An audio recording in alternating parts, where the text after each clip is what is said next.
Na nga pong 2:00 ng hapon, tuluyan ng nalusaw yung low pressure area o yung formerly si Bagyong Uwan dito po sa labas ng ating area of responsibility. Kaya wala na nga po tayong binabantayan na sama ng panahon sa loob ng ating PAR. Ngunit meron naman pong nagdadala ng mga pag-ulan dito po sa malaking bahagi ng Mindanao, maging dito din sa may Eastern Visayas at sa may Central Visayas. Ito nga po ang Intertropical Convergence Zone o yung pagsasalubong ng hangin galing sa Northern at sa Southern Hemisphere, at ito po yung nakikita nating mga kaulapan dito nga po sa lugar ng Mindanao at Visayas. Kaya't doble ingat din po yung para sa ating mga kababayan na nandito, lalong-lalo na sa may eastern side po ng Visayas at Mindanao, dahil posible pa rin yung mga flash floods at mga landslides. Samantala, itong Batanes naman po ay makakaranas din ng mga light rains dahil naman sa pagbabalik nitong amihan, at sa Metro Manila at nalalabing bahagi naman ng ating bansa, pansin po natin wala pong masyadong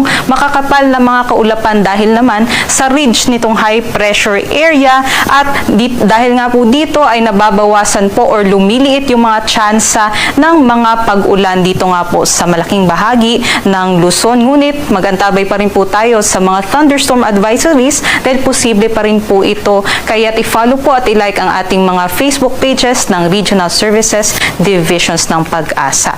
At marami pong nagtatanong, meron po ba tayong inaasahan na mabuong bagyo ngayong linggo? Base po sa ating TC Threat Potential Forecast, meron pong mababa na tsansa na magkaroon ng isang low pressure area dito po sa may Mindanao, Visayas at Southern Luzon. At base naman po sa ating assessment, ito po ay parte ng Intertropical Convergence Zone lamang. Posible po doon yung mga cloud clusters ay maging low pressure area, ngunit napakababa po ng tsansa.